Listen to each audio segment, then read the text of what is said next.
नहीं। संजना एक बहुत ही सीधी सादी लड़की थी। उसके सीधेपन का फायदा उठाकर उसकी कॉलेज की लड़कियां उसे परेशान करती थी। एक दिन संजना नई ड्रेस पहनकर अपने कॉलेज जाती है। ये देख उसकी क्लास में पढ़ने वाली लड़कियों को उससे बहुत जलन होती है और वो सभी मिलकर कैंची से संजना की ड्रेस काट देते हैं। इस बात से दुखी होकर संजना रोते हुए अपने घर चली जाती है। माँ, मैं कल से कॉलेज नहीं जाऊंगी। मेरी क्लास की लड़कियां हमेशा मुझे तंग करती हैं। देखो आज सबने मेरी ड्रेस की क्या हालत कर दी। बेटी, सच में तेरी क्लास की लड़कियां तो बहुत बुरी हैं, लेकिन अगर इतनी सी बात से तू कॉलेज छोड़ देगी तो तेरी पढ़ाई अधूरी रह जाएगी। वैसे भी कॉलेज में ये सब होना आम बात है, इसीलिए तू अपनी पढ़ाई पर ध्यान दे। मैं कल तेरे लिए फिर से नई ड्रेस खरीद कर लाऊंगी। संजना अपनी माँ की बात मानकर अपनी पढ़ाई जारी रखती है, लेकिन दूसरी तरफ उसकी क्लास की लड़कियां उसे परेशान करने का कोई मौका नहीं छोड़ती। संजना अपने कॉलेज में पढ़ने वाले विनोद नाम के लड़के को पसंद करती थी। फिर कुछ दिनों के बाद वैलेंटाइंस डे आ जाता है।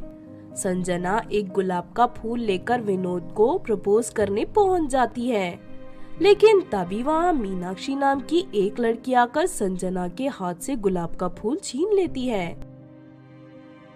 कल मोही, विनोद को गुलाब का फूल देने की तेरी हिम्मत कैसे हुई? लेकिन इस बात से तुम्हें क्या परेशानी है? तुम तो अजय से प्यार करती हो। जैसे मेरा ब्रेकअप हो गया है और आज मैं विनोद को प्रपोज करने वाली हूँ, लेकिन तूने बीच में आकर मेरा सारा काम बिगाड़ दिया। अब मैं तुझे नहीं छोड़ूंगी। ना कह कर मीनाक्षी संजना को अपनी स्कूटर के पीछे रस्सी से बांधकर सड़क पर घसीटने लगती है। संजना के पूरे कपड़े फट जाते हैं और वो बुरी तरह घायल हो जाती है। संजना की हालत देख वहाँ मौजूद सभी लड़के लड़कियां संजना पर खूब हंसने लगते हैं। इस बात से संजना दुखी होकर पास के जंगल में चली जाती है और एक पत्थर के ऊपर बैठकर रोने लगती है। लेकिन तभी उस पत्थर से कुछ हलचल महसूस होती है।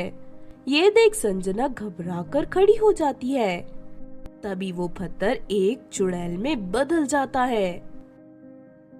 तू कौन है लड़की और इस जंगल में क्या कर रही है? तुझे देखकर लगता है तू अपनी जिंदगी से बहुत परेशान है। तुमने सही कहा, सभी लोग मुझे बहुत परेशान करते हैं, मेरा मजाक उड़ाते हैं। मैं अपनी जिंदगी से तंग आ चुकी हूँ। अगर तुम चाहो तो मेरी मदद से उन सभी लोगों को सबक सिखा सकती हो, लेकिन इसके लिए मुझे तुम्हारे शरीर के अंदर प्रवेश करना होगा। उसके बाद मेरी शक्ति से जो चाहे वो कर सकती हो तुम।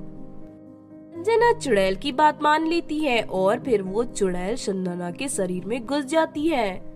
उसके बाद संजना अपने कॉलेज जाकर मीनाक्षी की चोटी पकड़कर उसे हवा में उड़ा लेती है। क्यों री मीनाक्षी, तूने मुझे बहुत परेशान किया है, लेकिन आज मैं तुझे मार मार कर तेरी हड्डी पसली एक करके तेरी चटनी बना दूंगी। कह कर संजना मीनाक्षी की खूब पिटाई करती है और उसे दोनों हाथों से उठाकर कीचड़ में फेंक देती है। उसके बाद संजना एक एक कर अपनी क्लास की सभी लड़कियों की पिटाई करके उनके सारे कपड़े फाड़कर वहां से चली जाती है। फिर अगले दिन कॉलेज की सभी लड़कियां संजना से डरने लगती हैं। ये देख संजना को बहुत खुशी होती है। सुनो विनोद, मैं तुम्हें बहुत पसंद करती हूँ और तुमसे शादी करना चाहती हूँ। क्या तुम मुझसे शादी करोगे? संजना का डरावना रूप देख विनोद घबरा जाता है। हाँ संजना, मैं तुमसे शादी करने के लिए तैयार हूँ, प्लीज मुझे कुछ मत करना। ये देख संजना बहुत खुश होती है।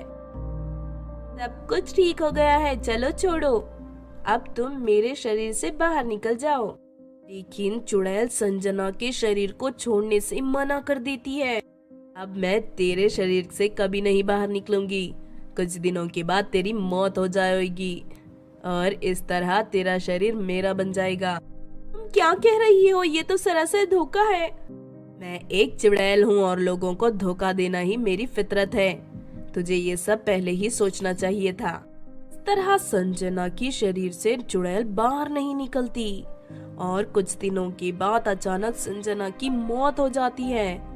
उसके बाद चुड़ैल हमेशा के लिए संजना के शरीर में कब्जा कर देती है और उसमें रहने लगती है।